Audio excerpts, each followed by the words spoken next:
सदाशिवसमारम्भां शङ्कराचार्यमध्यमाम् अस्मदाचार्यपर्यन्तां वन्दे गुरुपरम्पराम्। ॐ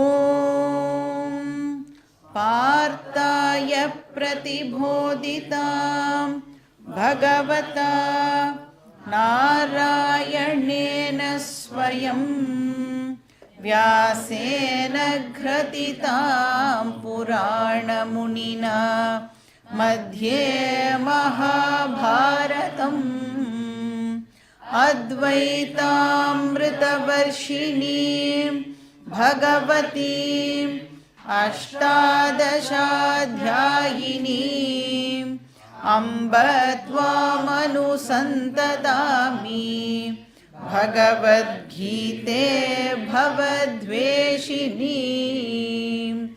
वसुदेवसुतं देवं कंसचाणूरमर्दनं देवकी परमानन्दं कृष्णं वन्दे जगद्गुरुं मूकं करोति वाचालं पङ्गुं लङ्घयते गिरिं यत्कृपातमहं वन्दे परमानन्दमाधवम्।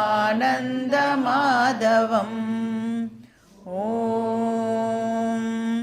सहना भवतु सहनौ भुनक्तु सह वीर्यं करवावहै तेजस्विनावधीतमस्तु मा विद्विषावहै। ॐ शान्ति शान्ति शान्तिः। हरिः ॐ श्रीगुरुभ्यो नमः। हरिः ॐ।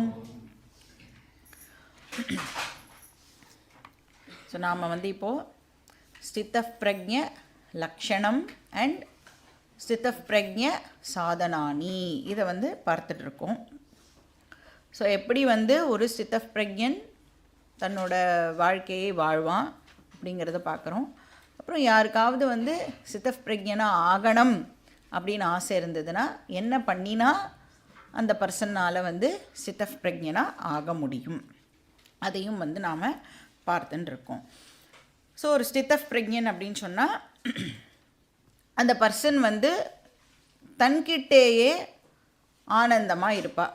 வெளியில் எந்த ஒரு விஷயத்தையும் டிபெண்டு பண்ணி இருக்க மாட்டாள். எக்ஸ்டர்னல் கண்டிஷன்ஸ் என்னவாக இருந்தாலும் அந்த பர்சனுக்கு வந்து ஒரு பேலன்ஸ்டு மைண்டு வந்து அவைலபிளாக இருக்கும். இப்போ எல்லா சிச்சுவேஷன்லேயும் வந்து இந்த சமத்துவம் அப்படிங்கிறது இருக்கும். அப்புறம் அவருக்கு வந்து வீதராக பய குரோதகா அப்படின்னு பார்த்தோம். அப்போ வீதனா அது இல்லாமல் இருக்கிறது. என்னெல்லாம் இல்லாமல் இருக்கும்? ராக பய குரோத இதெல்லாம் வந்து ஜென்ரலாக இல்லாமல் இருக்கும். இப்போ எப்படி வந்து ஒரு பர்சன் இந்த மாதிரி ஆனார் அப்படின்னா, இப்போ ஸ்திதப்பிரஜ்ஞனாக ஒருத்தர் ஆகணும் அப்படின்னா முதல்ல அவருக்கு என்ன இருக்கணும்? பிரக்ஞா அந்த பர்சனுக்கு இருக்கணும். ஞானம் இருந்தால் தான் அதுக்கப்புறமா அந்த ஞானத்தை நம்மளால் வந்து ஸ்திரம் ஆக்கிக்க முடியும்.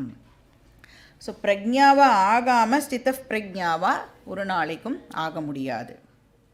பிரக்ஞாவாக ஃபஸ்ட்டு எப்படி ஆகிறது?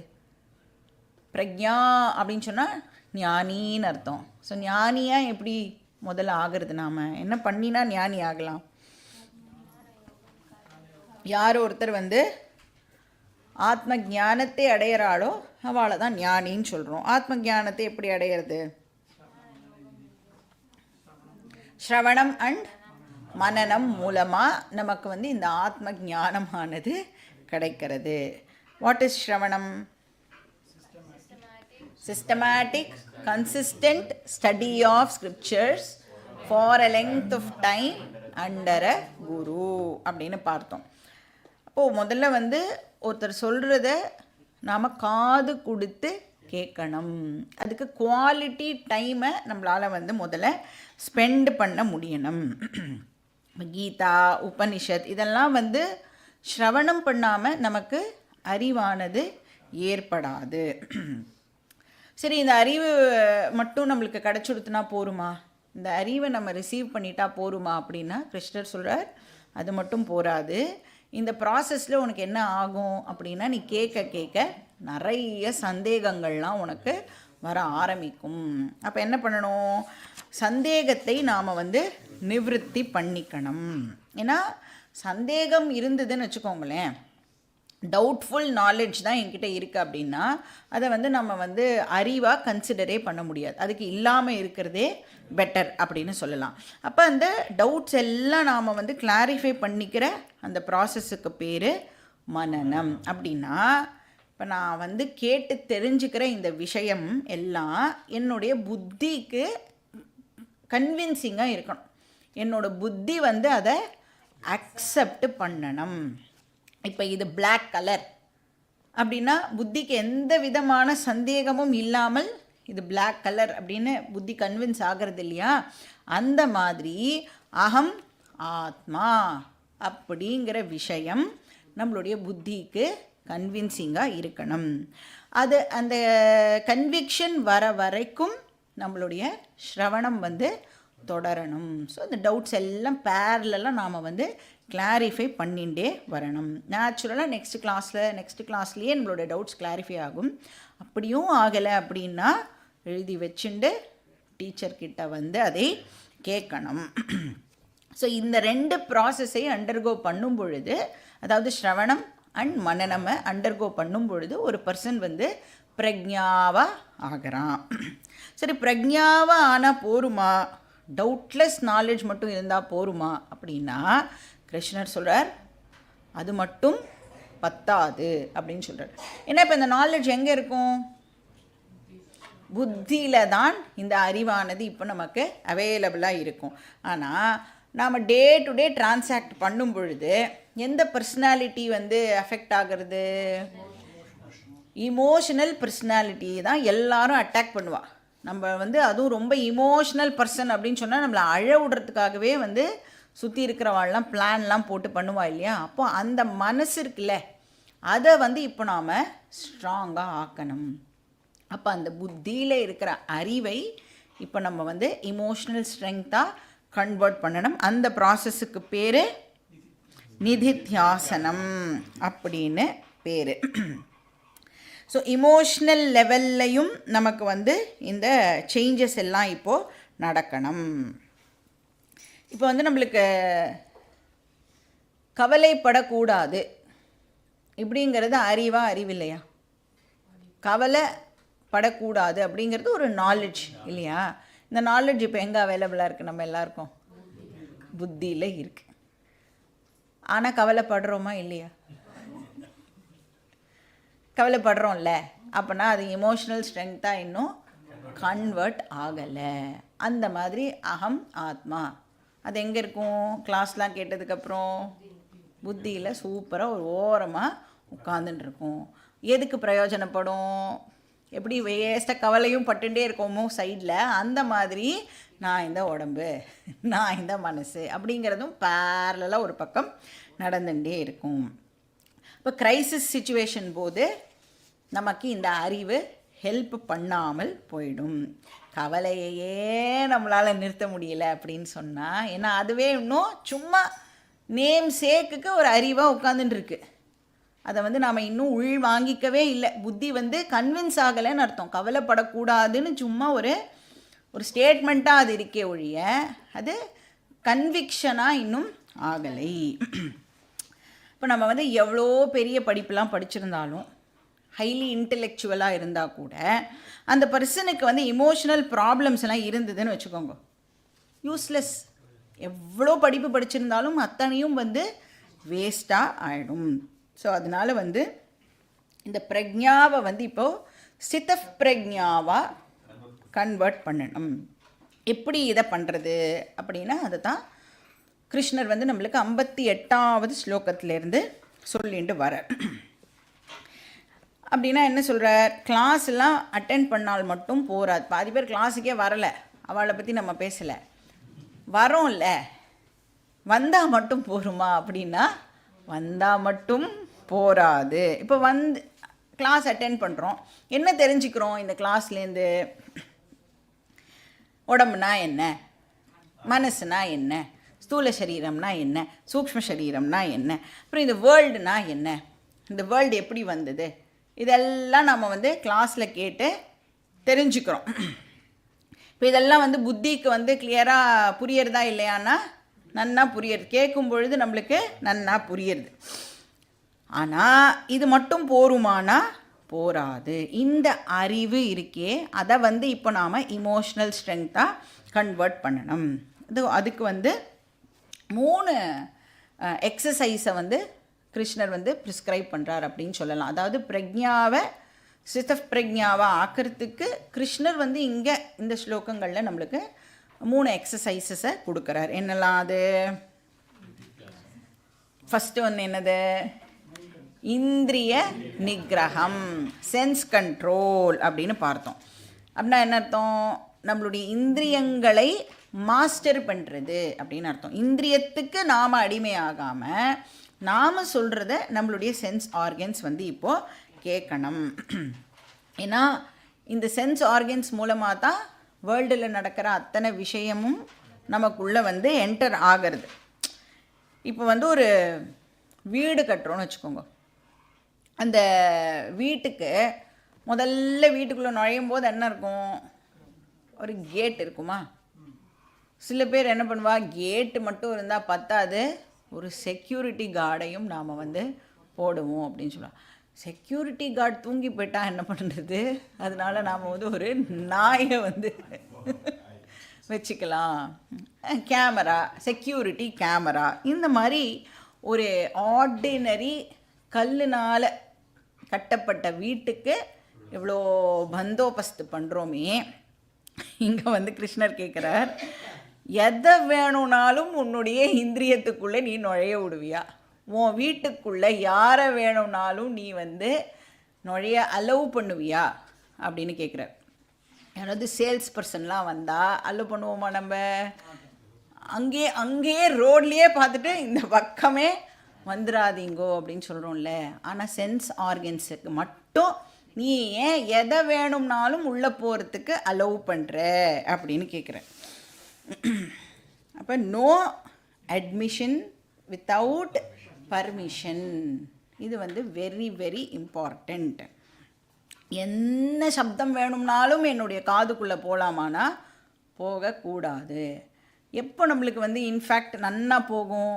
நம்மளை பற்றி வேறு யாரோ 2 பேர் பேசிகிட்டு இருக்கா அப்படின்னா அப்போ தான் இன்னும் நன்னா போய் கிட்டக்க நின்று என்ன பேசுகிறான்னு கேட்போம். அந்த மாதிரி நம்மளை பற்றி பேசும் பொழுது நம்மளுடைய காது ஆட்டோமேட்டிக்காக க்ளோஸ் ஆகணும். அதுக்கு பேர் இந்திரிய நிகிரகம். ஸோ எதை வேணும்னாலும் என்னுடைய கண்ணு வந்து பார்க்கக்கூடாது. அப்போ இந்த சென்ஸ் கண்ட்ரோல் வந்து வெரி இம்பார்ட்டண்ட். நெக்ஸ்ட் என்ன எக்ஸசைஸு? மனோ நிகிரகம். இப்போ நாம் எவ்வளோ ட்ரை பண்ணினாலும் நமக்கே தெரியாமல் சில விஷயங்கள் வந்து உள்ளே போய்டுறது. காதை எப்போ பார் மூடியே வச்சுருக்க முடியுமா? இல்லை எப்போ பார் கண்ணை மூடிகிட்டே இருக்க முடியுமான்னா அதெல்லாம் இட் இஸ் நாட் பாசிபிள். இப்போ உள்ளே போய்டுறது. இப்போ என்ன பண்ணுறது? உள்ளே போயாச்சு. இப்போ எப்படி அதை நான் அகெயின் கண்ட்ரோல் பண்ணலாம்? அது அகெயின் யார் கையில் இருக்குது அப்படின்னா அதுவும் என்னுடைய கையில் தான் இருக்குது. இப்போ ஏதோ ஒரு டிஸ்டர்பிங் விஷயம் நமக்குள்ளேயே போயிடுத்துன்னு வச்சுக்கோங்களேன், காது வழியாக உள்ளே போயிடுத்து அப்படின்னா இப்போ அதை பற்றி நம்மளுக்கு ஞாபகம் வரும் இல்லையா? என்னை பற்றி வந்து இப்படி பேசிட்டாலேயாவா அப்படின்னு ஒரு சென்டென்ஸ் உங்களுக்கு ஞாபகம் வந்ததுன்னு வச்சுக்கோங்க. இப்போ என்ன பண்ணலாம்? நம்ம அதை பற்றியே யோசித்து பில்டப் பண்ணி அவளை நான் எப்படி இந்த மாதிரியெல்லாம் பேசலான்னு பிளான் பண்ணலாமா? இல்லைனா அவளுக்கு அவ்வளோதான் அறிவு அப்படின்னு சொல்லிவிட்டு அதை அப்படியே ட்ராப் பண்ணலாமா? இது யார் கையில் இருக்குது? நம்ம கையில் தான் இருக்குது. ஆல்ரெடி நாம் பார்த்துருக்கோம், ஃபஸ்ட்டு தாட் வந்து நம்மளுடைய கையில் இல்லை. ஏன் வந்தது, எதுக்கு வந்ததுன்ற ஆராய்ச்சியெல்லாம் நம்மளால் பண்ணவே முடியாது. ஃபஸ்ட்டு டைம் வந்துடும், நம்மளுடைய பர்மிஷன் இல்லாமல் தான் வருது. ஆனால் வந்ததுக்கப்புறம் அதை இமீடியட்டாக கேட்ச் பண்ணி அதை வளர விடாமல் பண்ணுறது நம்மளுடைய கையில் இருக்குது. இதே திடீர்னு சப்போஸ் உங்களுக்கு கிளாஸில் சொன்ன ஏதோ ஒரு விஷயம் ஞாபகம் வந்துடுத்துன்னா அதை என்ன பண்ணணும்? அதை இமீடியட்டாக ட்ராப் பண்ணிடக்கூடாது. என்ன பண்ணணும்? அதை ப்ராசஸ் பண்ணுறதுக்கு ட்ரை பண்ணணும். மறுபடியும் மறுபடியும் அதை பற்றி திங்க் பண்ணுறதுக்கு முயற்சி பண்ணணும். அப்போ இந்த தாட் ரெகுலேஷன் வந்து நம்ம கையில் இருக்குது. அதுக்கு பேர் மனோ நிகிரகம். அந்த டிசிப்ளினுக்கு பேர் மனோ நிகிரகம். அதாவது ஆரம்பத்திலேயே வேண்டாத விஷயத்தை அவாய்டு பண்ண முடிஞ்சுதுன்னா அதுக்கு பேர் மனோ நிகிரகம். இப்போ உங்களுக்கு வேண்டாத ஒரு தாட் வருது, இம்மீடியட்டாக நீங்கள் வந்து இது இப்போ எனக்கு தேவையில்லாததுன்னு ட்ராப் பண்ணிட்டேன்னா நீங்கள் பண்ணுறதுக்கு பேர் மனோ நிகிரகம். ஏதோ புதுசாக என்னமோ ஒரு செயிண்ட்னால தான் இதெல்லாம் பண்ண முடியும்லாம் இல்லை, எல்லாராலையும் சாதாரணமாக பண்ணக்கூடிய ஒரு விஷயம்தான் இது. இமீடியட்டாக நீங்கள் இதெல்லாம் நமக்கு வேண்டான்னு விட்டுட்டேன்னா அதுக்கு பேர் மனோ நிகிரகம். ஸோ இந்த ரெண்டு மட்டும் போருமா அப்படின்னா இந்த ரெண்டு மட்டும் போராது. மூணாவதாக நிதித்தியாசனம் அப்படிங்கிறதையும் வந்து கிருஷ்ணர் இங்கே எம்ஃபசைஸ் பண்ணுறார். இப்போ நிதித்தியாசனம் அப்படிங்கிறது வேதாந்திக் மெடிடேஷன் அப்படின்னு அர்த்தம். இப்போ இந்த டீச்சிங் இருக்கு இல்லையா, இதை நீங்கள் மறுபடியும் மறுபடியும் ஞாபகப்படுத்தின்றீள் அப்படின்னு சொன்னால் அதுக்கு பேர் நிதித்தியாசனம். நான் இந்த உடம்பு கிடையாது அப்படின்னு ஒரு தாட் உங்களுக்கு திடீர்னு வந்துடுத்துன்னு வச்சுக்கோங்க. ஏன் வந்ததுன்னா தெரியாது, திடீர்னு வந்துடுத்து. இப்போ திருப்பியும் நீங்கள் வந்து அதை ரீப்ளே பண்ணி பண்ணி பார்த்தேல் அப்படின்னா அதுக்கு பேர் இப்போ என்ன? நிதித்தியாசனம். அந்த தாட்டை இப்போ நம்ம ரெகுலேட் பண்ணுறோம் இல்லையா, அந்த அந்த ப்ராசஸுக்கே இப்போ வேறு ஒரு பேர் கொடுக்குறோம். ஏன்னா டீச்சிங்கை நாம் வந்து மறுபடியும் மறுபடியும் கொண்டு வரதுனால அதுக்கு பேர் இப்போது நிதித்தியாசனம். அப்போ நான் உடம்பு கிடையாது. எப்படி நான் உடம்பு கிடையாது அப்படின்னு அதை அப்படியே வளர்த்துட்டே போகணும். இந்த உடம்பு வந்து பஞ்சபூதத்தினால ஆக்கப்பட்டிருக்கு. பஞ்சபூதம் வந்து ஜடம். ஜடம் அப்படின்னா அதுக்கு கான்ஷியஸ்னஸ் கிடையாது அப்படின்னு நீங்கள் வந்து செயினாக அதை வந்து அப்படியே வளர்த்துட்டே போனேன்னா அதுக்கு பேர் நிதித்தியாசனம் அப்படின்னு பேர். ஸோ இதை இப்படி நம்மளே உட்காந்துட்டு பண்ணலாம். இல்லைன்னா மறுபடியும் கிளாஸை திருப்பியும் நாம் தனியாக வந்து ஒரு வாட்டி உட்காந்து போட்டு கேட்டு நோட்ஸ் எல்லாம் எடுக்கலாம். அதுக்கு தான் நோட்ஸ் எடுக்கணும் அப்படின்னு சொல்கிறோம். இப்போ நீங்கள் நோட்ஸ் எடுத்தேன்னா உங்களாலேயே அது படிக்க முடிய போகிறதில்ல எப்படி இருந்தாலும். ஏன்னா என்ன எழுதினேன்னு வீட்டுக்கு போய் பார்த்தாலே வந்து நமக்கு புரிய போகிறது இல்லை. ஆனாலும் எதுக்கு பண்ண சொல்கிறோம் அப்படின்னா அதில் வந்து இன்வால்வ் ஆகிறோம்ல, அந்த கொஞ்ச நேரத்துக்கு நம்மளுடைய ஃபோக்கஸ் வந்து அதில் இருக்கிறதுனால அந்த ப்ராசஸுக்கே இப்போ வந்து நிதித்தியாசனம் அப்படின்னு பேர். அதாவது ரிப்பீட்டடாக 3 வாட்டி, ஃபஸ்ட்டு வாட்டி பண்ணுறதுக்கு பேர் ஸ்ரவணம்னு பேர். அகெயின் நீங்கள் அதே விஷயத்தையே கேட்டு அதில் கொஞ்சம் நேரம் டுவெல் பண்ணினேல் அப்படின்னா அதுக்கு பேர் நிதித்தியாசனம். இல்லைன்னா உங்கள் வீட்டில் வந்து யாராவது மாட்டினான்னு வச்சுக்கோங்க, என்ன பண்ண, அதாவது எந்த வேலையும் இல்லாமல் சும்மா உட்காந்துருக்கானா அவளை கூப்பிட்டு உட்கார வச்சு இன்றைக்கி என்னெல்லாம் நடந்தது தெரியுமா, இன்றைக்கி கிளாஸில் என்ன சொன்னால் தெரியுமா, அப்போ என்ன பண்ணணும் அப்படின்னா சூடாக காஃபி டீ அதெல்லாம் கொடுத்துடணும் அவகிட்ட. அதை வாத்தி சாப்பிட்றதுக்குள்ளே கடன்னு சொல்லி முடிச்சுட்டு வந்துடணும். ஏன்னா சூடாக கொடுத்துட்டேன்னா ஓட முடியாது அவளால். நீங்கள் சொல்கிறதையும் யாராவது கேட்குறதுக்கு ஒரு ஆள் வேணும் இல்லையா, அந்த மாதிரி அவளை நம்ம வந்து யூஸ் பண்ணிக்கலாம். அதுவும் நிதித்தியாசனம். ஸோ ரீலிவிங் ஸ்ரவணம் இஸ் கால்ட் நிதித்தியாசனம். அதனால தான் வந்து நீங்கள் பார்த்தீங்கன்னா சில பேர்லாம் என்ன பண்ணுவான்னா இங்கே வந்து ப்ராப்பராக நோட்ஸ் எடுக்க முடியல அப்படின்னு சொல்லி வீட்டில் போய் சாவகாசமாக உட்காந்துட்டு மெதுவாக கிளாஸ் கேட்டு அழகாக நோட்ஸ்லாம் எடுப்பாள். அது பேர் வந்து நிதித்தியாசனம் அப்படின்னு பேர். இப்போ மறுபடியும் கேட்கும் பொழுது என்ன ஆகிறது அப்படின்னா நாமளே வேண்டான்னு சொன்னால் கூட இந்த விஷயம் போய் நம்மளுடைய மனசில் ஆழமாக பதிஞ்சிடுறது. எப்படி வந்து இந்த அட்வர்டைஸ்மெண்ட்டெல்லாம் திருப்பி பார்க்கறது மூலமாக நமக்கே தெரியாமல் நாம் அந்த டியூனெல்லாம் பாடின்னு இருப்போம். நாம் வந்து அதை வேணும்ன்ட்டே கூட அதை வந்து அது என்னது அப்படின்னு கூட யோசிச்சிருக்க மாட்டோம். ஆனால் நமக்கே தெரியாமல் அந்த அட்வர்டைஸ்மெண்ட் வந்து ப்ளே ஆகிறது இல்லையா நமக்குள்ளே. அது மாதிரி இந்த நல்ல விஷயத்தை நாம் திருப்பி கேட்கறது மூலமாக நம்மளுடைய மனசில் இந்த விஷயம் நல்லா ஆழமாக வந்து பதியறது.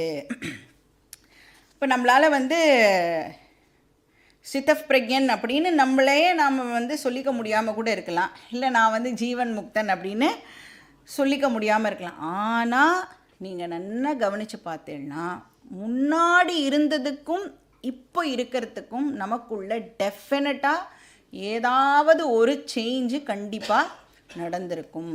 முன்னாடிலாம் நான் சின்ன விஷயத்துக்கே கோவப்படுவேன் அப்படின்னு யாராவது இருக்கலாம். ஆனால் இப்போ வந்து ரொம்ப பெரிய விஷயம் நடந்தால் கூட கொஞ்சமாக தான் எனக்கு கோபம் வருது அப்படின்னு ஏதோ ஒரு வகையில் நமக்கு வந்து ஒரு டிரான்ஸ்ஃபர்மேஷன் டெஃபினட்டாக வந்து நடந்திருக்கும். சில பேருக்கு கான்சென்ட்ரேஷன் இம்ப்ரூவ் ஆகிருக்கும்.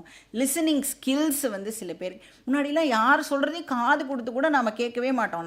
நாம் பேசுகிறது தான் அப்படின்னு இருப்போம். ஆனால் இப்போ வந்து உட்காந்து கிளாஸ் கேட்கறனால என்ன இருக்கும், அடுத்தவா சொல்கிறதையும் நாம் கொஞ்சம் கேட்கணும் அப்படிங்கிற ஸ்கில்லு டெவலப் ஆகிருக்கும். ஏதோ ஒரு சேஞ்சு டெஃபினட்டாக நம்ம எல்லாருக்குள்ளேயும் வந்து நடந்திருக்கும். ஸோ 3வது எக்ஸசைஸ் வந்து நிதித்தியாசனம், டீச்சிங்லேயே வந்து டுவெல் பண்ணுறது. ஆனால் கிருஷ்ணர் வந்து இங்கே என்ன பண்ணுறாரு அப்படின்னா இந்த தமஹா இருக்குல்ல அதுக்கு வந்து கொஞ்சம் எக்ஸ்ட்ரா இம்பார்ட்டன்ஸை கொடுக்குறார். இப்போ நம்ம வந்து ஸ்லோகா நம்பர் 64 படிக்கணும்.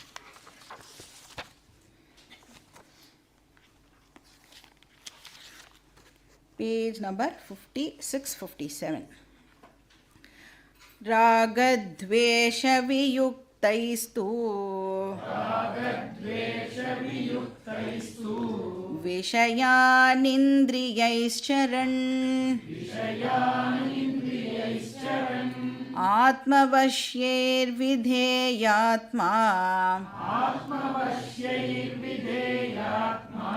प्रसादमधिगच्छति.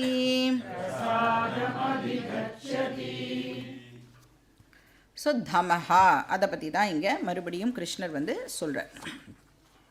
3 எக்ஸசைஸுமே வந்து இம்பார்ட்டண்ட்டு தான். ஆனால் ஸ்பெசிஃபிக்காக வந்து கிருஷ்ணர் வந்து இந்த தமஹாக்கு கொஞ்சம் ஓவர் இம்பார்ட்டன்ஸ் கொடுக்குறார் அப்படின்னு சொல்லலாம். ஸோ இந்திரியைஹி விஷயான் சரண், நீ வந்து சென்ஸ் ஆப்ஜெக்ட்ஸை சென்ஸ் ஆர்கன்ஸ் மூலமாக பர்சீவ் பண்ணுற. ஸோ அது பண்ணட்டும், அது ப்ராப்ளம் இல்லை. ஏன்னா நம்மளால் வந்து சொன்ன மாதிரி சென்ஸ் ஆர்கன்ஸை யூஸ் பண்ணாமலே இருக்க முடியுமானா யூஸ் பண்ணாமல் இருக்க முடியாது. அப்போ சென்ஸ் ஆர்கன்ஸ் வந்து சென்ஸ் ஆப்ஜெக்ட்ஸை பார்க்கட்டும். ஆனால் அதில் எது வந்து இப்போ நம்ம கவனிக்க வேண்டிய விஷயம், ராகத்வேஷ வியுக்தைஹி. இப்போ இந்த சென்ஸ் ஆர்கன்ஸ் இருக்குல்ல அதுக்கு என்ன ஒரு கெப்பாசிட்டி இருக்குது அப்படின்னா, டக்குன்னு வந்து ஒரு ஆப்ஜெக்டை பார்க்கும் பொழுது என்ன பண்ணிடும், இது எனக்கு பிடிச்சது இது எனக்கு பிடிக்காதது அப்படின்னு டிசைட் பண்ணிடும். இது என்னோடய லைக் கேட்டகரி கீழே வரும், இது என்னுடைய டிஸ்லைக் கேட்டகரிக்கு கீழே வரும் அப்படின்னு வந்து இந்த லைக்கையோ டிஸ்லைக்கையோ வந்து அது ஏற்படுத்திக்க ஆரம்பிச்சிடும். அப்போ என்ன பண்ணணும், நாம் அலர்ட்டாக இருந்து அது மாதிரி எந்த விதமான லைக்கையோ டிஸ்லைக்கையோ ஏற்படுத்திக்காமல் நாம் வந்து இப்போ கேர்ஃபுல்லாக டீல் பண்ணணும். ராகா அப்படின்னா லைக்குன்னு அர்த்தம், பிடிச்சிருக்கு. துவேஷா அப்படின்னா டிஸ்லைக், பிடிக்கல. லைக்கும் மிஸ்கன்செப்ஷன் தான், டிஸ்லைக்கும் வந்து மிஸ்கன்செப்ஷன். லைக்குனா என்ன அர்த்தம், பிடிச்சிருக்கு அப்படின்னா எதனால் ஒரு விஷயம் வந்து எனக்கு பிடிச்சிருக்குன்னு சொல்கிறோம். ஏன்னா அந்த விஷயத்தை பார்த்தாலோ அதை என் கையில் வச்சுக்கிறதுனாலையோ இல்லை அதை கேட்டாலோ எனக்கு வந்து ஹாப்பினஸ்ஸு கிடைக்கிறது அப்படின்னு நான் தப்பாக அண்டர்ஸ்டாண்ட் பண்ணின்னு இருக்கிறதுனால இந்த சென்ஸ் ஆர்கன் வந்து எது மேலேயோ லைக் பண்ணுறது இல்லைனா எதையோ வந்து டிஸ்லைக் பண்ணுறது. அது மாதிரி டிஸ்லைக்கும் ஒரு மிஸ்கன்செப்ஷன். அது என்ன அண்டர்ஸ்டாண்டிங்கு, அது என்கிட்ட இருந்தாலோ அதை பார்த்தாலோ அதை கேட்டாலோ எனக்கு துக்கமாக இருக்குது அப்படின்னு ஒரு ராங் அண்டர்ஸ்டாண்டிங்கை நாம் வந்து இப்போது ஏற்படுத்தி வச்சுட்டுருக்கோம். ரெண்டுமே வந்து மிஸ்கன்செப்ஷன். அப்போ எந்த ஒரு விஷயத்துக்கும் நாம் வந்து இப்போது அடிக்ட் ஆகக்கூடாது. வேண்டவே வேண்டான்னு சொல்லக்கூடாது, இது இருந்தால் தான் ஆச்சு அப்படின்னும் நாம் வந்து சொல்லக்கூடாது. ஸோ ராகத்வேஷைஹி வியுக்தைஹி இந்திரியைஹி. அப்போ சென்ஸ் ஆர்கன்ஸ், இந்திரியைஹினா சென்ஸ் ஆர்கன்ஸ் இப்போ எப்படி இருக்கணும், அடிக்ஷன் ஃப்ரீயாக இருக்கட்டும். வியுக்தகா அப்படின்னா அது இல்லாமல் இருக்கட்டும். ராககாவும் வேண்டாம், துவேஷகாவும் வேண்டாம். அது மட்டும் இல்லை, இப்போ எப்படி இருக்கணும் அது சென்ஸ் ஆர்கன்ஸ் அப்படின்னா ஆத்மவஷ்யை. ஆத்மா அப்படின்னா இந்த இடத்துல வந்து புத்தி அப்படின்னு அர்த்தம். இப்போ சென்ஸ் ஆர்கன்ஸ் எதோட வசத்தில் இருக்கணுமா? புத்தியோட வசத்தில் சென்ஸ் ஆர்கன்ஸ் இருக்கட்டும். ஏன்னா புத்தி தான் டிரைவர், சாரதி. நம்மளுடைய லைஃப்புங்கிற ஜேர்னியில் யார் டிரைவர் அப்படின்னு நீங்கள் கேட்டேன்னா புத்தி. இப்போ ப்ராப்பராக அந்த டிரைவர் வந்து நம்மளை கரெக்டான ரூட்டில் கூட்டிகிட்டு போகணும். அதனால அந்த புத்தியுடைய வசத்தில் இப்போ நம்மளுடைய இந்திரியங்கள் இருக்கணும். விதேயாத்மா அப்படின்னு சொன்னால் இந்த இடத்துல வந்து ஆத்மா அப்படின்னா ஒரு பர்சன், அதாவது சென்ஸ் கண்ட்ரோல் உள்ள ஒரு பர்சன் அப்படின்னு எடுத்துக்கணும். இந்திரியங்களை யார் வந்து கண்ட்ரோல் பண்ணி இருக்காளோ அந்த பர்சனை இந்த இடத்துல விதேயாத்மா அப்படின்னு கிருஷ்ணர் வந்து அட்ரஸ் பண்ணுறார். யார் ஒருத்தருக்கு சொன்ன பேச்சை கேட்குற சென்ஸ் ஆர்கன்ஸ் இருக்கோ அந்த பர்சன் வந்து விதேயாத்மா. அப்படி இருக்கிற ஒரு பர்சனுக்கு என்ன கிடைக்குமா? பிரசாதம் அதிகச்சதி. இப்போ அந்த பர்சனுக்கு தன்னுடைய மைண்டில் வயலண்ட் டிஸ்டர்பன்சஸ் எல்லாம் ஏற்படாது. இப்போ யார் தன்னுடைய சென்ஸ் ஆர்கன்ஸை கண்ட்ரோல்டாக வச்சுட்டு இருக்காளோ, புத்தியோட சொன்ன பேச்சை கேட்டு நடக்கிற சென்ஸ் ஆர்கன்ஸ் யாருக்கு இருக்கோ அவளுக்கு பிரசாதம் அதிகச்சதி. பிரசாதம் அப்படின்னு சொன்னால் இந்த இடத்துல சாந்திஹி அப்படின்னு அர்த்தம், அமைதி.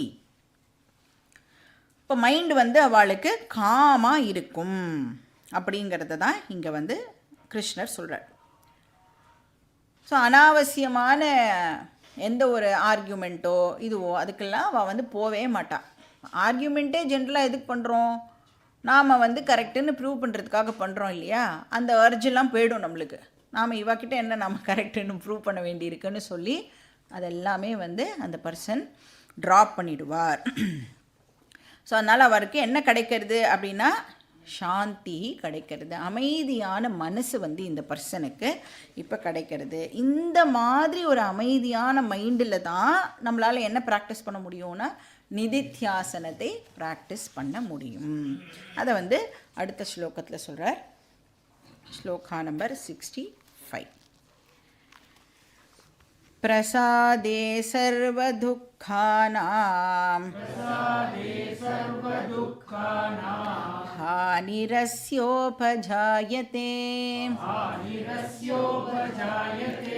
பிரசன்னசேதசோ ஹ்யாஷு புத்திஃ பர்யவதிஷ்டதே. ஸோ இந்த ஸ்லோகத்தில் என்ன சொல்கிறார் அப்படின்னா, அந்த காம் மைண்ட் அது இருந்ததுன்னா அதோடைய அட்வான்டேஜ் என்ன, பேலன்ஸ்டு மைண்ட் இருந்ததுன்னா அதோடைய அட்வான்டேஜ் என்ன. பிரசாதா, அகெயின் பிரசாதா அப்படின்னா இந்த இடத்துல வந்து பிரசன்ன சித்தம் அப்படின்னு அர்த்தம். Com mind. பிரசாதம்னா நமக்கு வந்து சுண்டல் கேசரி அதெல்லாம் ஞாபகத்துக்கு வரக்கூடாது. என்னன்னா இந்த இடத்துல வந்து பிரசன்ன சித்தம். ஸோ இந்த பிரசன்ன சித்தம் 2 விதமான பெனிஃபிட்டை கொடுக்கும் அப்படின்னு சொல்கிறார். ஃபஸ்ட்டு ஒன் வந்து சர்வதுக்கானாம் ஹானிஹி. என்ன ஆகிறது? ஹானிஹின்னா டிஸ்ட்ரக்ஷன் அர்த்தம். சர்வதுக்கானாம் ஹானிஹின்னா எல்லா துன்பங்களும் போயிடும், நீங்கிடும்.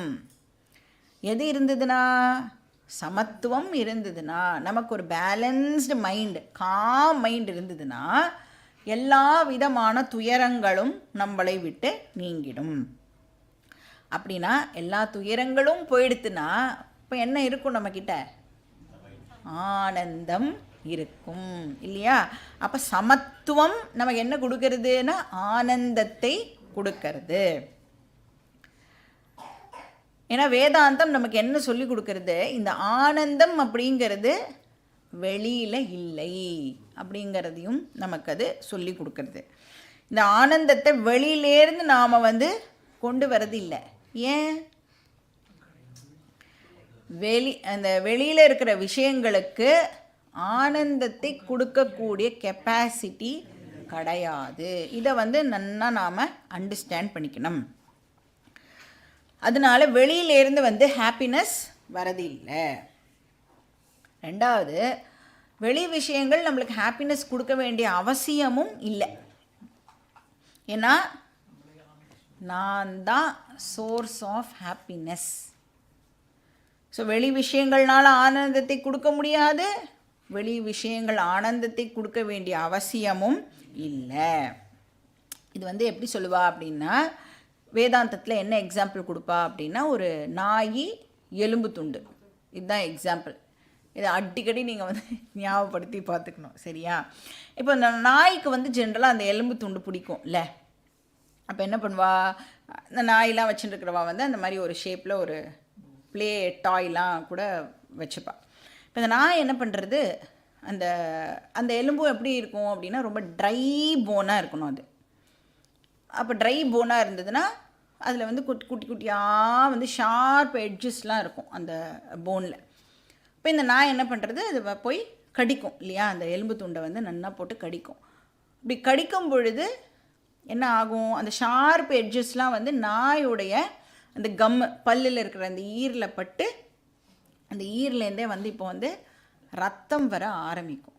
இப்போ ரத்தம் வந்த உடனே நாய் என்ன பண்ணும் அப்படின்னா, இதை கடிச்சா ரத்தம் வருதுன்னு சொல்லி இன்னும் நன்னா அந்த எலும்பு துண்டை வந்து கடிக்க ஆரம்பிக்கும். இன்னும் நன்னா வந்து நாய்கிட்டேருந்து வந்து ரத்தம் வர ஆரம்பிக்கும். நாய் என்ன கன்க்ளூட் பண்ணுறது, இந்த எலும்புலேருந்து தான் ரத்தம் வருது அப்படின்னு நாய் வந்து கன்க்ளூட் பண்ணுறது. எப்படி கன்க்ளூட் பண்ணுறது, ஏன், what is the logic behind this அப்படின்னா, கடிக்கிறதுக்கு முன்னாடி ரத்தம் இல்லை, கடிச்சதுக்கப்புறம் ரத்தம் வருது.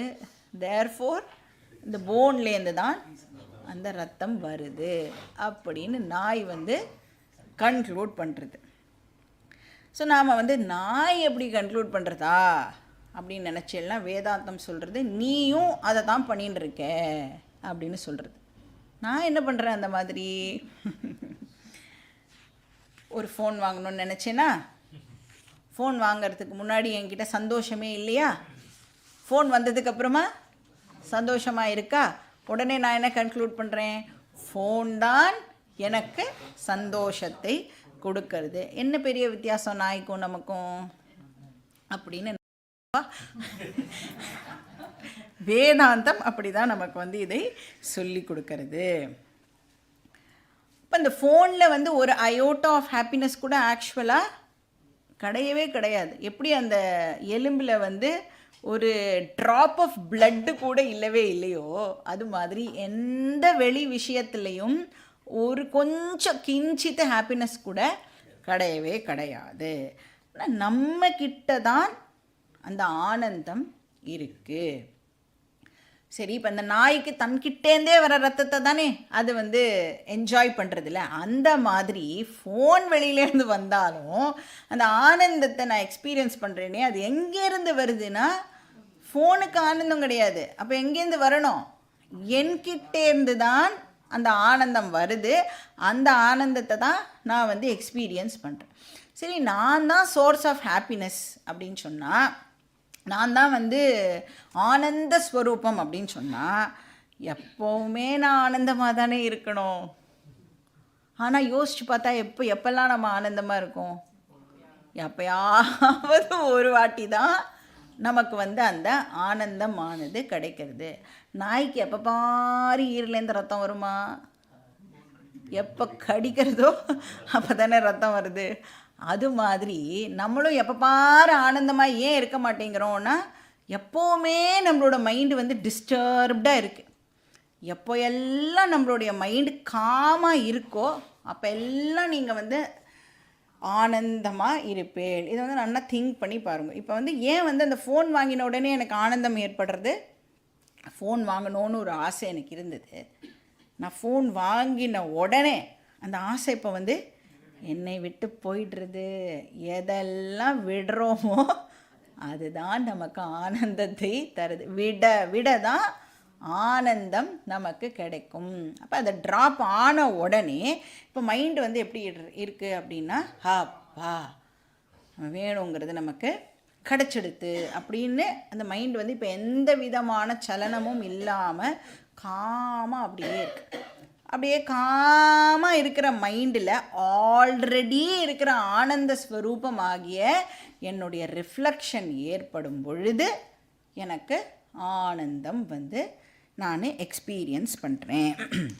அப்போது எப்பவுமே இருக்கிற ஆனந்தத்தை என்னை வந்து என்ஜாய் பண்ண விடாமல் எது தடுக்கிறது அப்படின்னா, எப்போ பாரு டிஸ்டர்ப்டாக இருக்கிற மைண்டு தான் என்னுடைய ஆனந்தத்தை என்ஜாய் பண்ண விடாமல் தடுக்கிறது. அதனால் இங்கே என்ன சொல்கிறார், பிரசாதே சர்வ துக்கானாம் ஹானிஹி பவதி. காம் மைண்டில் எல்லா துக்கமும் இப்போ வந்து போயிடுறது. ஸோ பெனிஃபிட் நம்பர் 1 வந்து ஆனந்தஹா.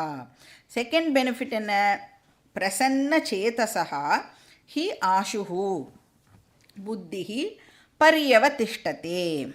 பிரசன்ன சேதசா அப்படின்னா அந்த காம் மைண்டு. அந்த காம் மைண்டில் தான் இப்போ என்ன ஆகுமா அப்படின்னா, புத்திஹி பரியவதிஷ்டதே. அதுவும் எப்போ, ஆஷுஹு. ஆஷுஹுன்னா சீக்கிரம் அப்படின்னு அர்த்தம், சூன்னு அர்த்தம். புத்திஹி பரியவதிஷ்டதே அப்படின்னா இந்த ஆத்ம ஞானம் இப்போ ஸ்திரமாக அப்போ தான் அதுக்குள்ளே உட்கார ஆரம்பிக்கிறது. சாதாரணமாக இருந்த ஞானம் இப்போ ஸ்திர ஞானமாக ஆகணும் அப்படின்னா அதுக்கு நமக்கு என்ன தேவைப்படுறது, ஒரு காம் மைண்டு வந்து நமக்கு தேவைப்படுறது. திஷ்டதி அப்படின்னா இருக்கிறதுன்னு அர்த்தம். பரியவதிஷ்டதே அப்படின்னா நன்னா ஸ்திரமாக உட்கார்ந்துக்கிறது. நாலேஜ் வந்து நன்னா அசிமிலேட் ஆகும். ஸோ எவ்வளோ அறிவு நமக்குள்ளே வந்து நமக்கு இருக்கோ அவ்வளோ அறிவும் இப்போ என்ன ஆகும்னா நன்னா உள்ளுக்குள்ளே போய் ஆழ் மனசில் வந்து பதிய ஆரம்பிக்கும். புத்திஹி அப்படின்னா இந்த இடத்துல வந்து ஞானம்னு அர்த்தம், இன்டெலெக்ட் கிடையாது. ஹான்னு சொல்கிறோம்ல, அதுதான் இந்த இடத்துல புத்திஹி. பிரக்ஞா வந்து ஸ்திர பிரக்ஞாவா இப்போ ஆகும். அப்யாயுக்தஸ்ய பாவனா நசா பாவயத சாந்திஹி அசாந்தஸ்ய குதः சுகம். இப்போ இந்த ஸ்லோகத்தில் வந்து சமஹா தமஹா இது ரெண்டுத்தை பற்றியும் வந்து கிருஷ்ணர் சொல்கிறார். சமஹானா என்னது, மனோ நிகிரகம். தமஹானா இந்திரிய நிகிரகம். ஸோ ரெண்டுமே வந்து ஒவ்வொரு ஸ்டேஜ்லேயும் நம்மக்கிட்ட இருக்க வேண்டிய டிசிப்ளின் அப்படிங்கிறத இந்த ஸ்லோகத்தில் சொல்கிறார். ஸ்ரவணம், மனனம், நிதித்தியாசனம் இது மூணுத்துலேயும் இந்த ஷமஹா தமஹா நம்ம கூடவே இருக்கணும். இந்த 3 ப்ராக்டிஸ் பண்ணும் பொழுதும் ஷமதமா வந்து நம்ம கூட இருக்கணும். இப்போ ஸ்ரவணம் அப்படின்னு சொன்னால் கேட்கறதுன்னு அர்த்தம் இல்லையா, லிசனிங். இப்போ வந்து கேட்குறதுக்கு மைண்டு கண்ட்ரோல் இருக்கணுமா வேண்டாமா?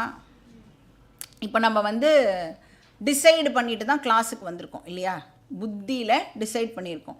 வேறு ஏதோ இந்த சண்டே ஈவினிங் வந்து வேறு என்னமோ பண்ணுறதை விட நம்ம போய் கீதா கேட்டோம் அப்படின்னா ஏதோ புண்ணியமாவது நமக்கு கிடைக்கட்டும். புரியறதோ புரியலையோ வந்து உட்கார்ந்தா ஒரு நல்லது வந்து நமக்கு நடக்கும் அப்படின்னு புத்தியில் டிசைடு பண்ணி வந்திருக்கோம். பட் புத்தி என்ன தான் டிசைட் பண்ணாலும் நிறைய பேருக்கு இப்போ என்ன இருக்குன்னா அவளுடைய மனசு வந்து அதுக்கு சப்போர்ட் பண்ணலை. இங்கே யாரெல்லாம் வந்திருக்கோமோ அவளுக்கு தான் ஆக்சுவலாக புத்தியை இப்போ மனசு வந்து சப்போர்ட் பண்ணி நம்மளால் இங்கே வர முடிஞ்சிருக்கு.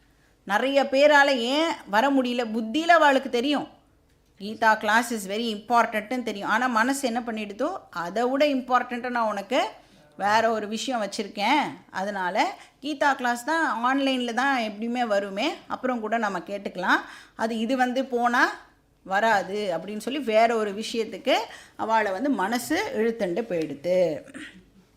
இப்போ அவளுக்கு வந்து நஷ்டமா லாபமா அப்படின்னா பகவானுக்கே வெளிச்சம். இப்போ ஸ்ரவணம் அப்படின்னு சொன்னால் அதுக்கே வந்து ஷமஹா வந்து வெரி இம்பார்ட்டண்ட், மைண்டு கண்ட்ரோல் வந்து வெரி இம்பார்ட்டண்ட். இப்போ நாம் வந்து இப்போது கிளாஸில் இங்கே உட்காந்துட்டுருக்கோம் அப்படின்னு சொன்னால் நம்மளுடைய சென்ஸ் ஆர்கன்ஸ் எல்லாம் இப்போ இப்படி இருக்கணும். காது வந்து இப்போது ஆக்டிவாக என்ன இங்கே டீச்சிங் நடக்கிறதோ அதை கேட்குறதுல காது வந்து இப்போது ஃபோக்கஸ் பண்ணணும். நாம் வந்து ஓ இவா இன்றைக்கி வரலையா, அவா வரலையா, அவள் வந்து என்ன கலர் சாரி போட்டுன்னு வந்திருக்கா, இப்படின்னு எல்லாம் பார்க்க ஆரம்பித்தோம் அப்படின்னு சொன்னால் என்ன ஆகும், கிளாஸ் வந்து போயிடும். இப்போ மைண்டோட அவைலபிலிட்டி இஸ் வெரி இம்பார்ட்டண்ட். இந்திரிய நிகிரகமும் வந்து வெரி வெரி இம்பார்ட்டண்ட். அதே மாதிரி மனனம் அப்படிங்கிற ப்ராசஸ்லேயும் இந்த சமதமா வெரி இம்பார்ட்டண்ட். நிதித்தியாசனத்துக்கு கேட்கவே வேண்டாம், சமதமா வந்து வெரி வெரி இம்பார்ட்டண்ட். இப்போ வந்து ஒரு ஸ்டூடெண்ட் வித்யார்த்தி அப்படின்னு சொன்னால் அந்த ஸ்டூடெண்ட் வந்து எப்படி இருக்கணும் அப்படின்னு சொல்லிட்டு ஒரு ஸ்லோகம் இருக்குது. என்ன ஸ்லோகம் அப்படின்னா, காக்க திருஷ்டி பகத்யானம் ஸ்வான நித்ரா ததைவச்ச அல்பாஹாரம் ஜீரணவஸ்திரம் ஏவம் வித்யார்த்தி லக்ஷணம். இதில் ஒன்று கூட நம்மக்கிட்ட யார்கிட்டையும் கிடையாது. காக்க திருஷ்டி அப்படின்னா காக்காவுடைய கான்சென்ட்ரேஷன். நீங்கள் காக்கா பார்த்தேன்னா, நீங்கள் அப்சர்வ் பண்ணலாம், கண்டுபிடிக்கலாம். அதோடைய கான்சென்ட்ரேஷன் வந்து ரொம்ப ரொம்ப பயங்கர ஃபோக்கஸ்டாக ஒரு வேலையை அது பண்ணும். பகத்யானம் அப்படின்னா அந்த கொக்கு என்ன பண்ணும், அதை அப்படியே வெயிட் பண்ணும். கரெக்டாக மீன் வந்து அப்போ நம்ம என்ன பண்ணணும், கரெக்டாக என்ன விஷயம் வருதோ அதை கேட்ச் பண்ணி உள்ளே போட்டுக்கணும். அப்படியே பார்த்துட்டு இருக்கக்கூடாது. ஸ்வான நித்ரா கொஞ்ச நேரம் தான், நாயெல்லாம் கொஞ்ச நேரம் தான் தூங்கும்ல, அந்த மாதிரி தான் நம்மளுடைய தூக்கமும் இருக்கணும். அப்போனா பாக்கி நேரங்கள்லாம் இது என்னது இது என்னது இது ஏன் எனக்கு இன்னும் புரிய மாட்டேங்கிறது, எப்படி நான் வந்து இந்த மோட்சங்கிற கோலை அடையிறது அப்படிங்கிற தாகம் நமக்கு இருந்துட்டே இருக்கணும். அல்பாகாரம் கம்மியாக சாப்பிடணும். ஜீரண வஸ்திரம் சிம்பிள் லிவிங்னு அர்த்தம். படோடாபம் எல்லாம் பண்ணாமல் சிம்பிள் லிவிங். ஏவம் இதெல்லாம் வந்து வித்யார்த்தி லக்ஷணம். இப்போ கிளாஸில் ஃபுல்லாக கான்சன்ட்ரேஷன் இருக்கா அப்படிங்கிறத நாம் வந்து செக் பண்ணிக்கணும். ஸோ யாருக்கு வந்து ஷம அண்டு தம இருக்கோ, ஆர் யாருக்கு இல்லையோ அவளை பற்றி தான் எங்கள் ஆக்சுவலாக பேசுகிறார். யாருக்கு இல்லையோ அவளை அயுக்தகா அப்படின்னு கிருஷ்ணர் சொல்கிறார். அப்போ யாருக்கு இருக்கோ அவள் யார், யுக்தகா யுக்த புருஷா அப்படின்னு சொல்லலாம். சமதம இல்லாதவாளை கிருஷ்ணர் வந்து இங்கே அயுக்தகா அப்படின்னு சொல்கிறார். அயுக்தஸ்ய புத்திஹி நாஸ்தி. யாருக்கு வந்து mind control and sense control இல்லையோ, புத்திஹி நாஸ்தி அப்படின்னா இந்த இடத்துல வந்து அவளால் ஸ்ரவணம் அண்ட் மனனம் பண்ண முடியாது அப்படிங்கிறத இங்கே சொல்கிறார். ஸோ கீதாவோட லாங்குவேஜ்லேயே சொல்லணுன்னா அவளால் வந்து பிரக்ஞாவாகவே ஆக முடியாது இல்லையா. அந்த ஞானமே வந்து அவளுக்கு ஃபர்ஸ்ட் ஆஃப் ஆல் ஏற்படாது. புத்திஹி நாஸ்தினா பிரக்ஞா நாஸ்தி. ஸ்ரவண மனன ஜன்ய பிரக்ஞா ந சம்பவதி. அதாவது ஸ்ரவணம் மனனம் மூலமாக ஏற்படக்கூடிய ஞானம் இருக்கே, அது அவளுக்கு ஏற்படாது. அது மட்டும் இல்லை, பாவனா அப்படி நாஸ்தி. இப்போ சமதம இல்லை அப்படின்னா பாவனானா இந்த இடத்துல நிதித்தியாசனம்னு அர்த்தம். நிதித்தியாசனமும் வந்து நாட் பாசிபிள். இந்த நிதித்தியாசனம் இருக்குல்ல, இது வந்து ஒரு பெரிய topic. It's an independent topic. இது வந்து 6வது அத்தியாயம் முழுக்க கிருஷ்ணர் வந்து இதை பற்றி தான் சொல்ல போகிறார். அதனால் அதை பற்றி தெரிஞ்சுக்கணுன்னா நீங்கள் வந்து கண்டினியூஸாக வந்தேன்னா தான் 6வது அத்தியாயத்துக்கு நம்மளால் போக முடியும். அப்போ தான் அதை பற்றி நம்மளால் தெரிஞ்சுக்க முடியும். ஸோ இப்போதைக்கு நிதித்தியாசனம்னா வேதாந்திக் மெடிடேஷன் அப்படின்னு வச்சுக்கோங்க. ஸோ சமதம இல்லாமல் நம்மளால் வந்து அதை ப்ராக்டிஸ் பண்ண முடியாது. அப்போ ஸ்ரவணம் மனனம் நிதித்தியாசனம் 3த்துக்குமே நமக்கு சமதம தேவைப்படுறது. இப்போ இது 3ம் பண்ணலைன்னா, ஸ்ரவணம் மனனம் நிதித்தியாசனம் 3ம் பண்ணலைன்னா என்ன ஆகுமா, அபாவயதா சாந்திஹி நாஸ்தி. சாந்தி அவனுக்கு கிடைக்காது. அப்போ வந்து இந்த கீதா கிளாஸ் அட்டென்ட் பண்ணுறோமே, எதுக்காக நாம் அட்டென்ட் பண்ணுறோம்? சும்மா அகாடமிக் நாலேஜ்க்காக. நான் வந்து இப்போ எல்லோரும் சொல்வாள், நான் இந்த கிளாஸ் போகிறேன், நான் அந்த கிளாஸ் போகிறேன். நம்மளுடைய பேர குழந்தைலாம் வந்து நான் வந்து கராத்தே கிளாஸ் போகிறேன், நான் வந்து வீணா கிளாஸ் போகிறேன். அந்த மாதிரியா நாமெல்லாம் வந்து இங்கே கிளாஸ் அட்டன் பண்ணிட்டு இருக்கோம்? நானும் கிளாஸுக்கு போகிறேன், நீ மட்டும்தான் போவியா அப்படிங்கிறதுக்காக நாம் இங்கே கிளாஸு அட்டெண்ட் பண்ணலை. இது வந்து அகடமிக் நாலேஜுக்காக நாம் இந்த கிளாஸை அட்டெண்ட் பண்ணலை. ஆனாலும் இதை கிளாஸ் அப்படின்னு தான் சொல்கிறோம். ஏன்னா இதை வந்து டிஸ்கோர்ஸ், பிரவச்சனம், கதா காலக்ஷேபம் அப்படிலாம் சொல்ல முடியாது. ஏன் சொல்ல முடியாது அப்படின்னா, கதா காலக்ஷேபம்னா நீங்கள் எப்போ வேணால் வரலாம், எப்போ வேணால் எழுந்து போகலாம், உங்களுக்கு பிடிச்சதுன்னா உட்காரலாம், பிடிக்கலன்னா கிளம்பலாம், நடுவில் வந்து தூங்கினாலும் ஓகே.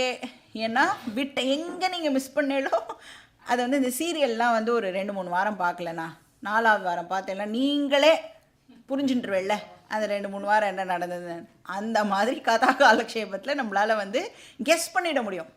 தூங்கி போயிருந்தா கூட இதுதான் நடந்திருக்கும் அப்படின்னு நம்மளால் கெஸ் பண்ண முடியும்.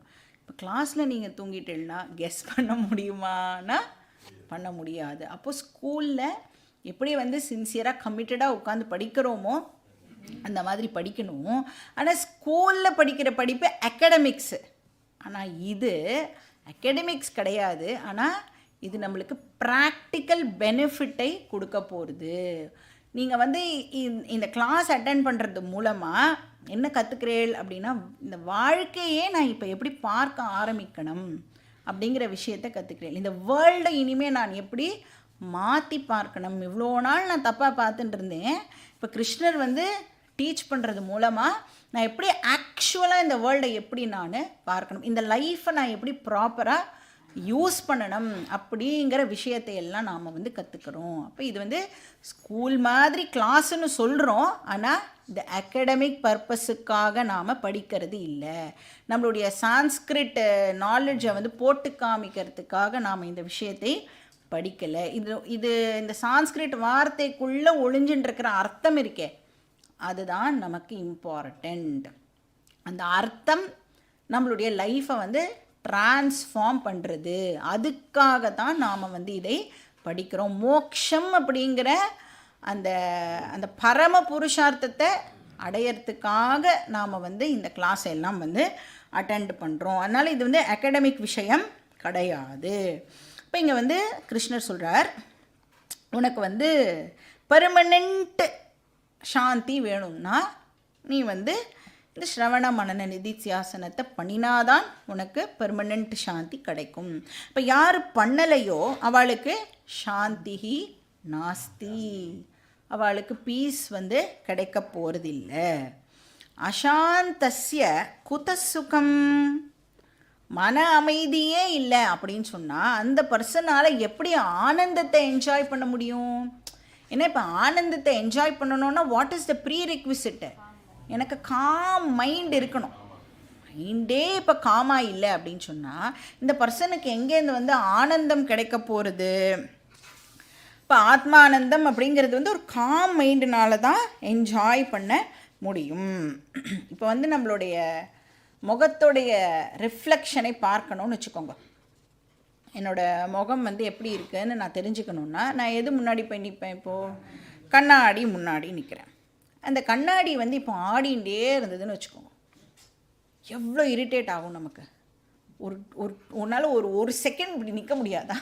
ஏன் இப்படி ஆடிண்டே இருக்க அப்படின்னு கோவம் வருமா வராதா? அந்த மாதிரி தான் இந்த ஆத்மானந்தாவை ஏன் எக்ஸ்பீரியன்ஸ் பண்ண முடியலன்னா, மனசு வந்து இப்போது இப்படி வயலண்ட்டாக வந்து ஆடிண்டே இருக்கிறதுனால என்கிட்ட இருக்கிற ஆனந்தத்தையே என்னால் வந்து இப்போது எக்ஸ்பீரியன்ஸ் பண்ண முடியலை. அதனால் அசாந்தஸ்ய குதசுகம், டிஸ்டர்ப்டு மைண்ட் இருந்ததுன்னா எப்படி வந்து நீ ஆனந்தத்தை என்ஜாய் பண்ணுவ? இப்போ வந்து சரி எனக்கு வந்து மனசாந்தி வேறு ஏதோ ஒரு எக்ஸ்டர்னல் விஷயம் மூலமாக கிடைக்கிறது அப்படின்னு ஒரு பேச்சுக்கு வச்சுட்டா கூட அப்படி தானே எல்லோரும் தப்பாக நினச்சிட்டு இருக்கோம். ஏதோ வெளி விஷயத்துலேருந்து தான் எனக்கு ஆனந்தம் கிடைக்கிறதுன்னு. இப்போ நமக்கே தெரியறது அந்த ஆனந்தம் நிலச்சி இருக்கவே மாட்டேங்கிறது. கொஞ்ச நேரம் ஹாப்பியாக இருக்கும், இமீடியட்டாக வந்து அது என்னை விட்டு போயிடுறது. ஸோ உனக்கு பர்மனெண்ட் ஹாப்பினஸ் வேணும் அப்படின்னு சொன்னால் நீ வந்து ஒரு யுக்த புருஷனாக இருக்கணும். ஸ்ரவண மனன நிதித்தியாசனம் பண்ணினாதான் உனக்கு பர்மனெண்ட் ஹாப்பினஸ் கிடைக்கும். ஏன்னா கட்டோபனிஷத் சொல்கிறது சாஸ்வதி சாந்திஹி. ஞானத்தினால தான் உனக்கு சாஸ்வதமான சாந்தி கிடைக்கும். ந இதரேஷாம், வேற எதுனாலையும் உனக்கு அது கிடைக்காது அப்படின்னு உபனிஷத் வந்து சொல்கிறது. நெக்ஸ்ட் ஸ்லோகம், ஸ்லோகா நம்பர் 67. இந்திரியாணாம் ஹி சரதாம் யன்மனோனு விதீயதே ததஸ்ய ஹரதி பிரக்ஞாம் வாயுர்நாவமிவாம்பசி.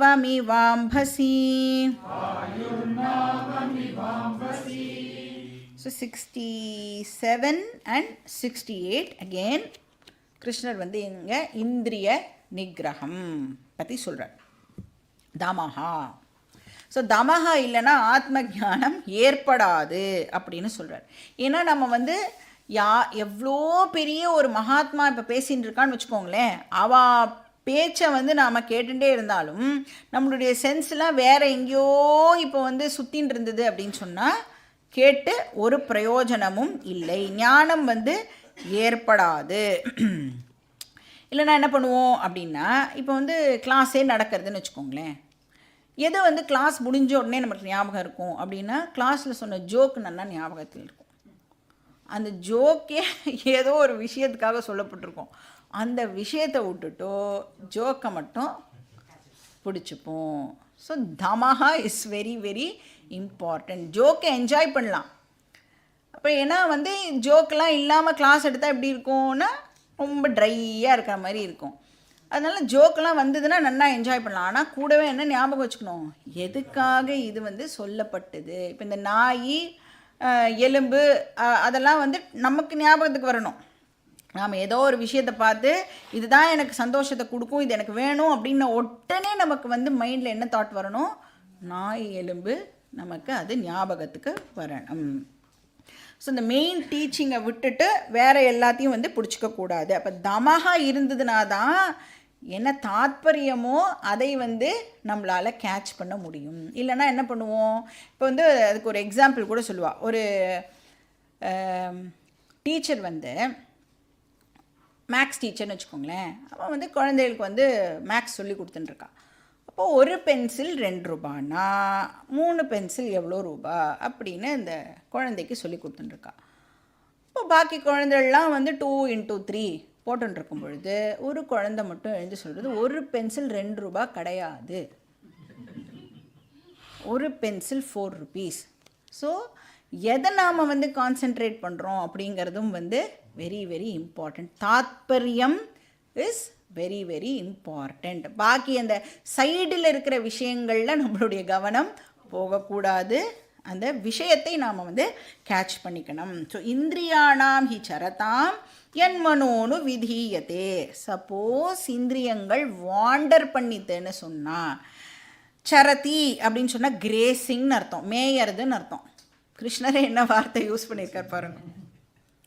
இந்த மாடு வந்து புல்லெல்லாம் மேயறா மாதிரி நம்மளுடைய இந்திரியங்கள் அங்கங்கே இப்படி போயிட்டு போயிட்டு வந்ததுன்னா, ஏன்னா மாடு என்ன பண்ணுவோம், எங்கெல்லாம் பச்சை கலராக இருக்கோ அங்கெல்லாம் போகும்ல, அந்த மாதிரி எதெல்லாம் நம்மளை அட்ராக்ட் பண்ணுறதோ அங்கெல்லாம் நம்மளுடைய இந்திரியங்கள் போச்சு அப்படின்னா, அது மட்டும் இல்லை, யன்மனோனு விதீயதே மனஹா அனுவிதீயதே. இப்போ வந்து இந்திரியங்கள் போகிறதுக்கு பின்னாடி என்ன போகிறது, இப்போது மனசும் அதை ஃபாலோ பண்ணி போச்சு அப்படின்னா, அதே தான் கண் போன போக்கிலே கால் போகலாமா, கால் போன போக்கிலே மனம் போகலாமா, மனம் போன போக்கிலே மனிதன் போகலாமா, போச்சுன்னா ஞானம் ஏற்படாது அப்படின்னு சொல்கிறார்.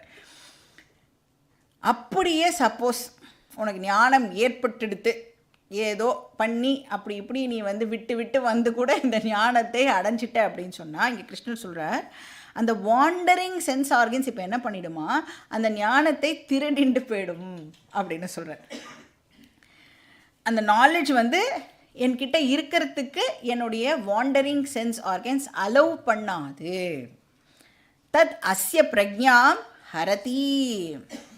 அந்த சுத்தர மனசு, சுத்தர சென்ஸ் ஆர்கன்ஸ் என்ன பண்ணுமா? பிரக்ஞாம் ஹரதி, அந்த நாலெட்ஜை அப்படியே வந்து தூக்கிண்டு போயிடும். அதுக்கு வந்து ஒரு எக்ஸாம்பிளும் வந்து இங்கே கிருஷ்ணர் கொடுக்குறார். சப்போஸ் இப்போ வந்து ஒரு பர்சன் போட்டில் ட்ராவல் பண்ணுறார் அப்படின்னு சொன்னால், இப்போ போட்டை வந்து இந்த டைரக்ஷனில் தான் நாம் வந்து ஓட்டணும் அப்படிங்கிறதுக்கு அந்த துடுப்பு இருக்கும்ல, துடுப்பு ஆக்சுவலாக என்ன பண்ணுறது, டேர்ன் பண்ணுறதுக்கெலாம் நம்ம வந்து யூஸ் பண்ணிக்கிறோம். சப்போஸ் அந்த துடுப்பு இல்லை, டைரக்ஷனை கண்ட்ரோல் பண்ணுற அந்த துடுப்பு இல்லைன்னா இப்போ அந்த போட்டை என்ன பண்ணும்? அது வந்து எது டைரக்ட் பண்ணும்? காற்று வந்து போட்டுடைய டைரக்ஷனை இப்போது டிசைடு பண்ணும். அப்போ அதுக்கு அகெயின்ஸ்டாக தானே நாம் வந்து அந்த துடுப்பு போட்டு கரெக்டான டைரக்ஷனில் போக ட்ரை பண்ணுறோம். அப்போ அந்த துடுப்பு வந்து நம்மளுடைய சென்ஸ் ஆர்கன்ஸ். அது வந்து ப்ராப்பராக வச்சுருந்தோம் அப்படின்னு சொன்னால் நம்மளால் ப்ராப்பராக நம்மளுடைய ஜேர்னியை பண்ண முடியும். அதனால் இங்கே என்ன சொல்கிறார்? வாயுஹு நாவம் இவ அம்பசி. வாயுஹு நாவம் அப்படின்னா வாயு வந்து எப்படி அந்த போட்டை, அதாவது தண்ணியில், அம்பசின்னா தண்ணியில் போகிற போட்டை வந்து எப்படி அது இப்படி இப்படி ஆட்டி விடுமோ. இன்ஃபேக்ட் என்ன பண்ணுவோம், சில நேரங்களில் போட்டையே கூட கவிழ்த்துடும். அவ்வளோ ஃபோர்ஸ்ஃபுல்லாக வந்து விண்டு வந்ததுன்னா போட்டே கவிழ்ந்து போயிடும். இப்போ நமக்கு தமஹா இல்லைன்னா என்ன ஆகிடும்? புத்திநாசாத் பிரணஷ்யத்தி, நம்மளுடைய லைஃபே வந்து இப்போது வீணாக போயிடும். அதனால் சொல்லுவாள், இந்த ஞானத்தை வந்து இன்னொரு சாப்டரில் படிப்போம். சர்வம் ஞான பிளவேனைவ, ஞானத்தையும் வந்து போட்டோட வந்து கம்பேர் பண்ணியும் வந்து நாம் படிப்போம். ஏன்னா அதுதான் வந்து என்ன பண்ணுறதா, இந்த ஞானம் தான் நம்மளை வந்து சம்சார சாகரத்தை கிராஸ் பண்ணுறதுக்கு இந்த ஞானம்ங்கிற போட்டு தான் வந்து நம்மளுக்கு ஹெல்ப் பண்ணுறது. கைவர்த்தக கேசவஹா அப்படின்னும் வந்து படித்தோம் இல்லையா. இப்போ வெளிமுகமாக சுற்றுற சென்ஸ் ஆர்கன்ஸ் வந்து நாலெட்ஜையே டிஸ்ட்ராய் பண்ணக்கூடிய சக்தி அதுக்கு இருக்குது. அதனால் நாம் வந்து sense control is very very important. சமதம ரெண்டுமே இம்பார்ட்டண்ட். இப்போ வந்து நெக்ஸ்ட் ஸ்லோகத்தில் ஆக்சுவலாக இந்த டாப்பிக்கை கன்க்ளூட் பண்ணுறார். ஸ்லோகா நம்பர் 68. தஸ்மாத்யஸ்ய மகாபாஹோ நிக்ருஹீதானி சர்வஷः இந்திரியாணீந்திரியார்த்தேப்யः தஸ்ய பிரக்ஞா பிரதிஷ்டிதா. இப்போ இந்த ஸ்லோகத்தோட ஸ்தித பிரக்ஞா டாபிக் வந்து கன்க்ளூட் ஆகுது. ஸோ என்ன சொல்கிறார்? தஸ்மாத். தஸ்மாத் அப்படின்னா தேர்ஃபோர். என்ன பண்ணணும் இப்போது? எஸ்ய இந்திரியாணி நிகிருஹீதானி. இப்போ சென்ஸ் ஆர்கன்ஸை ஒருத்தர் வந்து கண்ட்ரோல்டாக வச்சுக்கணும், இந்திரியங்களை நிகிரகம் பண்ணணும் அப்படின்னு சொல்கிறார். எதுலேருந்து சென்ஸ் ஆர்கன்ஸை இப்போ நான் கண்ட்ரோல் பண்ணணும்? இந்திரிய அர்த்தேபியா, சென்ஸ் ஆப்ஜெக்ட்ஸ்லேருந்து சென்ஸ் ஆர்கன்ஸை நாம் வந்து கண்ட்ரோல்டாக வச்சுக்கணும். சர்வஷா அப்படின்னா கம்ப்ளீட்டாக, டோட்டலாக அப்படின்னு அர்த்தம். அகெயின் இங்கே வந்து நிகிரகம் அப்படின்னு சொன்னால் சப்ரஷன்னு தப்பாக புரிஞ்சிக்கக்கூடாது. என்ன பண்ணணும்னா கண்ட்ரோல் பண்ணணும், மேனேஜ் பண்ணணும், ரெகுலேட் பண்ணணும். அந்த ஆறு மாதிரி, இப்போ ஆறு ஓடுறது அப்படின்னு சொன்னால் அந்த ஆறு அப்படியே விட்டுட்டா என்னாகும்? ஆறு தண்ணி வேஸ்ட்டாக போகும். இல்லை நீங்கள் வந்து ஃபோர்ஸ்ஃபுல்லாக அதை கண்ட்ரோல் பண்ணினா என்னாகும்? உடச்சிண்டு வெள்ளம் ஏற்படுறதுக்கும் வந்து சான்ஸ் இருக்குது. அப்போ அதனால் அது எப்படி ரெகுலேட் பண்ணுறா? அந்த ஜலத்தை டேமு கட்டி ப்ராப்பராக அதை சேனலைஸ் பண்ணுறது மூலமாக அந்த வாட்டரை வந்து நம்ம யூஸ் பண்ணிக்கிறோம் இல்லையா. அந்த மாதிரி நம்மளுடைய சென்ஸ் ஆர்கன்ஸை நாம் ப்ராப்பராக ரெகுலேட் பண்ணணும். ஸோ மனசையும் இந்திரியத்தையும் வந்து டோட்டலாக சப்ரெஸ் பண்ண சொல்லலை, ஆனால் அதுக்காக டோட்டலாக ஃப்ரீயாகவும் விடக்கூடாது. நமக்கு அதை ப்ராப்பராக யூஸ் பண்ண தெரியணும். இப்போ நான் வந்து பண்ணுற ஆக்டிவிட்டி கரெக்டா அப்படின்னு நாமளே ஒரு வாட்டி நம்மளை கேட்டுக்கணும். பண்ணலாமா கூடாதா? ஜஸ்ட்டு பண்ணுறதுக்கு முன்னாடி குயிக்காக குவெஸ்டின் பண்ணிவிட்டு கரெக்டாக தப்பா, தர்மமாக அதர்மமா அப்படின்னு மட்டும் கேட்டுட்டோம் அப்படின்னா டெஃபினட்டாக நம்ம வந்து கரெக்டான விஷயத்தை மட்டுமே பண்ணுவோம். இப்போ ஏதோ ஒரு தாட் வந்துடுது, இந்த தாட் ஓகேவா நாட் ஓகேவா, என்டர்டெயின் பண்ணணுமா என்டர்டெயின் பண்ணக்கூடாது, இப்படி நீங்கள் குயிக்காக ஏதாவது ஒரு கவலைப்பட ஆரம்பிக்கும் போதோ இல்லை வேறு ஏதோ ஒரு விஷயம் நடக்கும்பொழுதோ குயிக்காக கேட்டுட்டேன்னா நீங்கள் அலர்ட்டாக ஆயிட்டேல் அப்படின்னு தெரிஞ்சாலே நேச்சுரலாக வந்து ரெகுலேட் பண்ண ஆரம்பிச்சிருக்கேள் அப்படின்னு அர்த்தமாகுது. ஸோ ஈஸியாக வந்து நாம் ஷம தம வந்து ப்ராக்டிஸ் பண்ணலாம். ஸோ நிகிரகம் அப்படின்னு சொன்னால் சேனலைசேஷன், டைரக்ட் பண்ணுறது அப்படின்னு அர்த்தம். ஸோ சேனலைஸ் பண்ணுறது வந்து வெரி வெரி இம்பார்ட்டண்ட். ஸோ தஸ்மாத் யஸ்ய இந்திரியாணி இந்திரிய அர்த்தேபியா சர்வசா நிகிரஹீதானி தஸ்ய பிரக்ஞா பிரதிஷ்டிதா. யார் ஒருத்தர் தன்னுடைய இந்திரியங்களை இந்திரிய விஷயங்கள்லேருந்து கம்ப்ளீட்டாக நிகிரகம் பண்ணுறாளோ கண்ட்ரோல் பண்ணுறாளோ அந்த பர்சனுக்கு பிரக்ஞா பிரதிஷ்டிதா, ஞானம் ஸ்திர ஞானமாக ஆகிறது.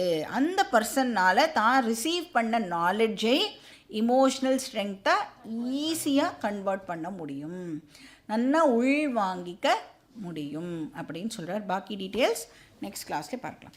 ஓம் பூர்ணமதః பூர்ணமிதம் பூர்ணாத் பூர்ணமுதச்யதே பூர்ணஸ்ய பூர்ணமாதாய பூர்ணமேவாவசிஷ்யதே. ஓம் சாந்தி சாந்தி சாந்தி. ஹரிः ஓம் ஸ்ரீ குருभ्यो நமः. ஹரிः ஓம்.